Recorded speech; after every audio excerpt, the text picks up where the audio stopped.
For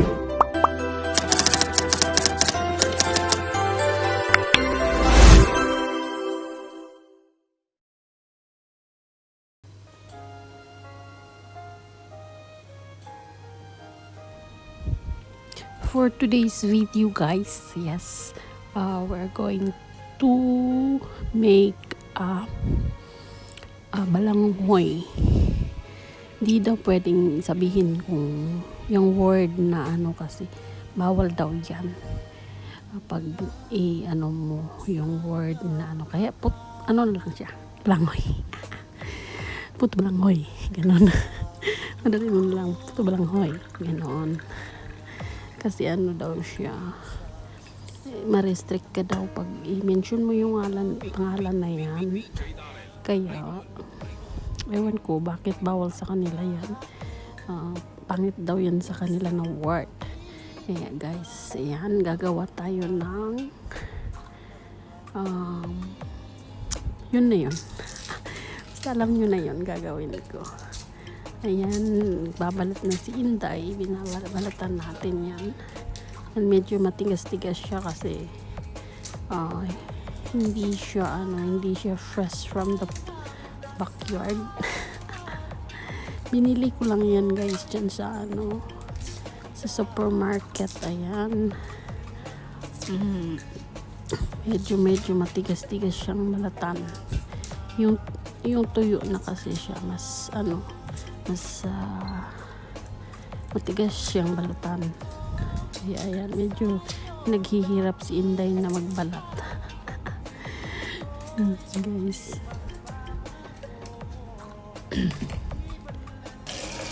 ayan, tapos natin balatan yung balanghoy, kamuting kahoy sa Tagalog, balanghoy sa Bisaya.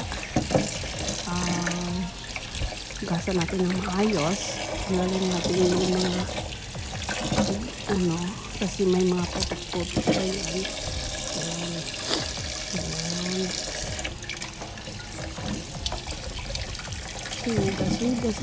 Hugas. After natin mahugasan, guys, ayan, kuskusin na natin. Ayan, meron kayong kaguran, kuskusan ng balanghoy. Ano yun? Kuskusan ng kamuting kahoy. Napakahirap magkuskus, guys. Hindi ka dito sa pagkukuskus, masusugatan ka dyan. Ayan, magdudugo yung kamay mo. Kaya paanuhan talaga yung pagkukuskus nito. At saka nakakapagod talaga gawin ito sa paggawa ng yan talagang pinakamahirap at nakakapagod na yung pagkukuskus. Yan talaga lang, gumagalaw pa yung ni Inday. Hirap na yan, Day.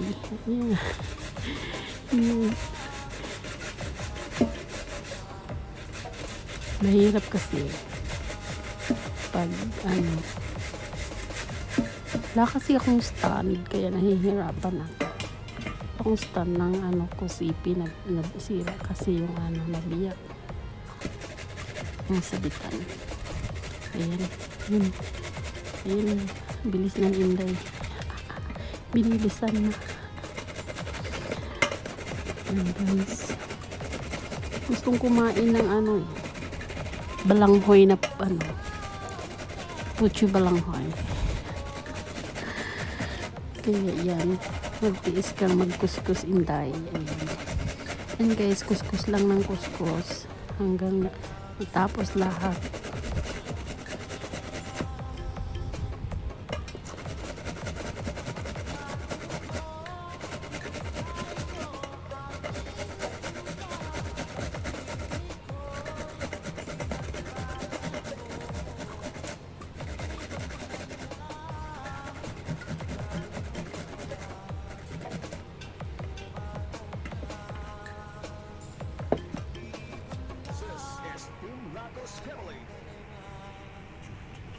Ayan, tapos na tayo sa pagkukuskus, guys. Ayan. um, tuloy na tayo sa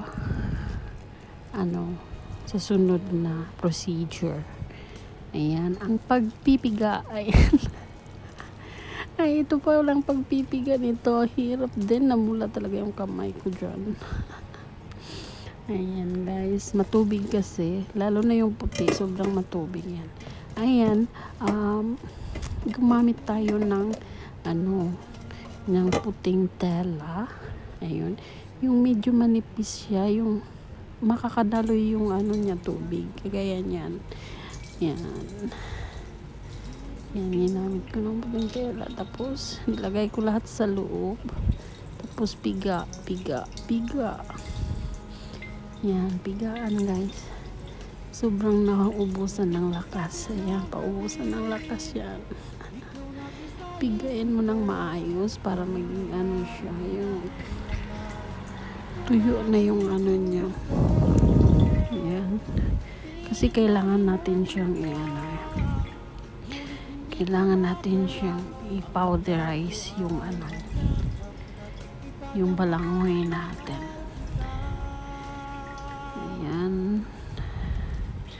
Sige, piga pa, Inday. Ayan. Ibuhos mo lahat ng lakas mo dyan, Inday. Ayan. Sakit din kaya yan sa yung magpiga. Sa bukid noon ang ginagamit namin kasi ayan, ilalagay namin siya sa sako na malinis na sako. Tapos kukuha kami ng yung parang kahoy na mahaba.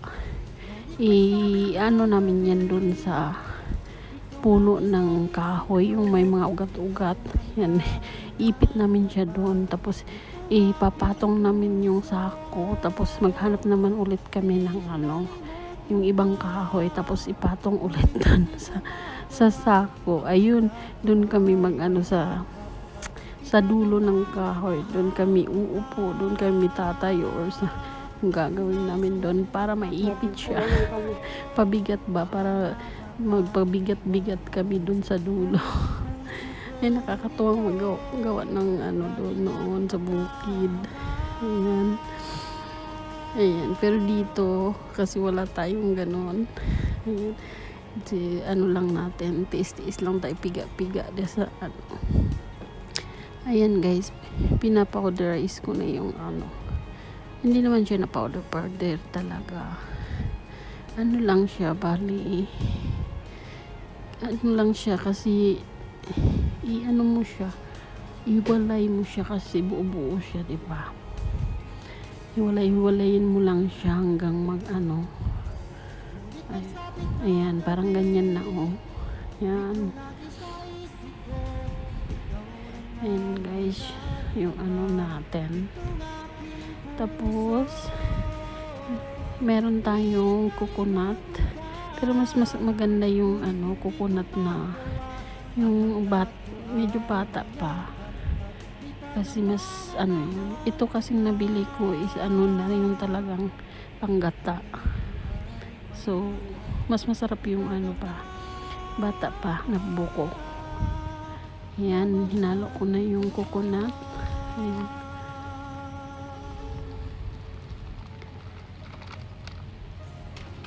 Huwag lang masyadong damihan ng paglagay ng hanyog kasi hindi na siya masyadong masarap. Parang kumakain ka ng sapal nun.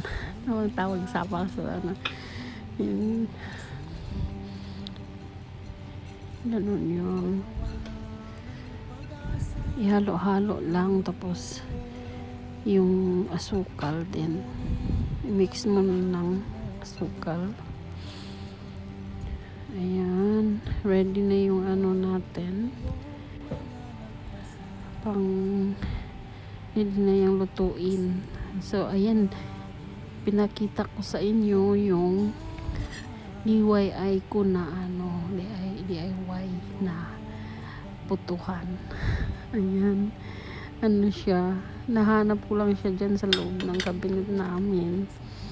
Yung binutasan ko, parang aluminum siya, may lang naman siyang butasan. Ayan. Ngayon may pang-amuhan na ako. Gawaan ng humahan. So, yan. Lagay mo lang yan. Nilagyan ko siya ng asukal sa loob bago siya ilagay yung ano. Yan. Lagyan mo muna ng asukal doon na yung brown sugar. Saka mo ilagay yung mixture ng balanghoy and sugar with coconut. Ayan.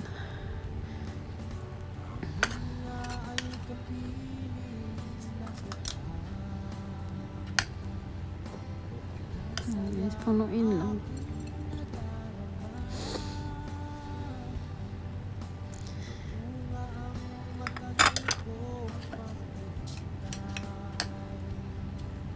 Antay na, puro tumba. Natutumba yung ano ko eh. Wala kasi akong stand. Ano ba yan? Poor na vlogger. Baka naman dyan may gustong mag-ano ng stand sa akin. May gustong mag-donate, sponsor pala. Ayan.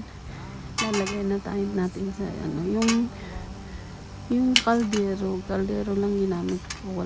Wala kasi yung steamer ko dito, nasa Pinas na. So, improvise na naman tayo ng ano, steamer. Ano yung kawali. Tapos, meron akong ano, yung parang salaan na malaki na stainless. Kagaya yan, oh. Ayan, ginawa ko na lang ngayon tapos takpan. Yan kasing ginagamit ko din magpupo. So, ayan na guys. Luto na. Ayan, pwede na tayong kumain. Ayan. Ready na ang ating puto balanghoy. Ayan guys. And thank you for watching. Ayan, yun lang. Yan, with coffee yarn. With coffee yan guys. Ayan.